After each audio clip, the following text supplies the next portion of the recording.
Cette capsule vise à présenter les domaines d'application de l'intelligence artificielle en éducation, les enjeux éthiques qui y sont associés, ainsi que les responsabilités des enseignants à l'égard de ces développements.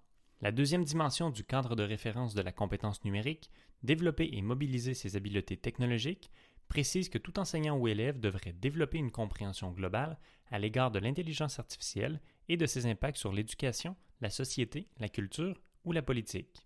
Rappelons que ce cadre de référence fait partie intégrante du référentiel de compétences professionnelles de la profession enseignante via la compétence 12, mobiliser le numérique.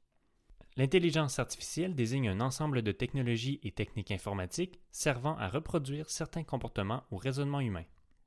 On distingue généralement deux types d'intelligence artificielle, soit l'intelligence artificielle spécialisée ou l'intelligence artificielle généralisée.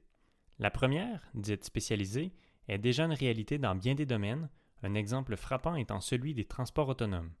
Ce type d'IA est capable de reproduire des décisions humaines, mais seulement dans le contexte d'une tâche bien précise. L'IA généralisée relève davantage de la fiction encore aujourd'hui. Il s'agit d'une IA qui serait capable d'imiter en tout point un humain, même dans des contextes nouveaux et changeants. En somme, l'IA généralisée pourrait remplacer l'humain. Malgré des avancements rapides dans le domaine et certains succès impressionnants, l'intelligence artificielle reste d'abord et avant tout un puissant outil que l'on peut déployer pour régler des problèmes précis. En éducation, beaucoup d'expérimentations ont lieu pour exploiter le potentiel de l'IA. En 2019, l'UNESCO, via une cinquantaine de pays signataires, a convenu du consensus de Beijing sur l'IA en éducation. Ce consensus stipule que l'intelligence artificielle doit être utilisée pour améliorer la qualité et l'accès à l'éducation, mais qu'elle ne doit pas viser à remplacer l'enseignant ou déléguer des responsabilités pédagogiques importantes.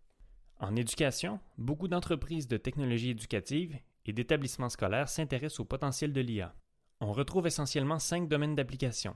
L'évaluation des apprentissages, notamment pour la correction automatisée de production écrite, le soutien aux élèves en difficulté d'apprentissage, par exemple pour la détection des émotions pendant la résolution d'un problème, la prédiction de la réussite et la prévention de l'abandon en détectant précocement les indicateurs d'abandon, les robots conversationnels qui pourraient répondre automatiquement aux questions des étudiants, les usages administratifs et les décisions d'admission, surtout en enseignement supérieur. Beaucoup de ces usages sont très prometteurs et seront amenés à se répandre dans les prochaines années. Certains d'ailleurs sont déjà bien implantés via des applications populaires en éducation, parfois à l'insu des utilisateurs. Contrairement à des techniques informatiques plus traditionnelles, les techniques d'IA comme l'apprentissage machine ou l'apprentissage profond ont le défaut de limiter l'explicabilité des résultats. Elles sont très efficaces, mais il est souvent impossible de comprendre les résultats.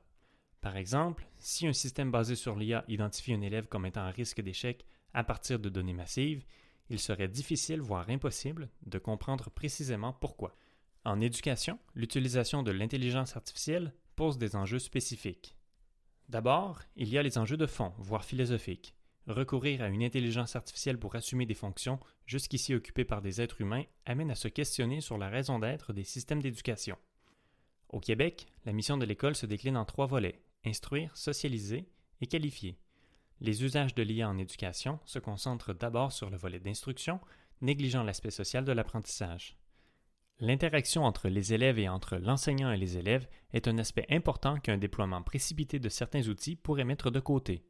Par ailleurs, l'UNESCO met en garde contre de mauvais usages qui pourraient reproduire ou amplifier des discriminations socioculturelles ou de genre. Par exemple, un système servant à automatiser des décisions d'admission en reproduisant celles produites par un comité composé d'humains risquerait de reproduire les biais inconscients de genre ou liés à l'appartenance ethnique, à moins, bien sûr, que des mécanismes soient mis en place pour identifier et limiter l'impact de ces biais.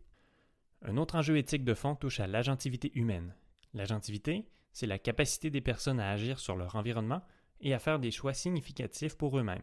Autant pour l'enseignant que pour l'élève, des systèmes basés sur l'IA pourraient limiter l'agentivité. Par exemple, si un élève se fait constamment suggérer des carrières spécifiques à partir de données cumulées sur son parcours et ses préférences, peut-être n'explorera-t-il pas d'autres possibilités qui pourtant l'auraient rendu heureux. Pour des enseignants, une application basée sur l'IA qui sélectionnerait automatiquement le matériel didactique destiné aux élèves ou qui attribuerait des notes automatiquement limiterait aussi l'agentivité.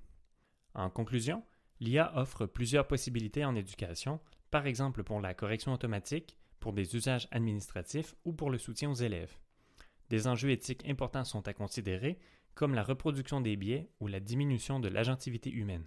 Cela requiert donc de l'enseignant une certaine compréhension du fonctionnement de ces outils afin de les utiliser avec un recul critique adéquat.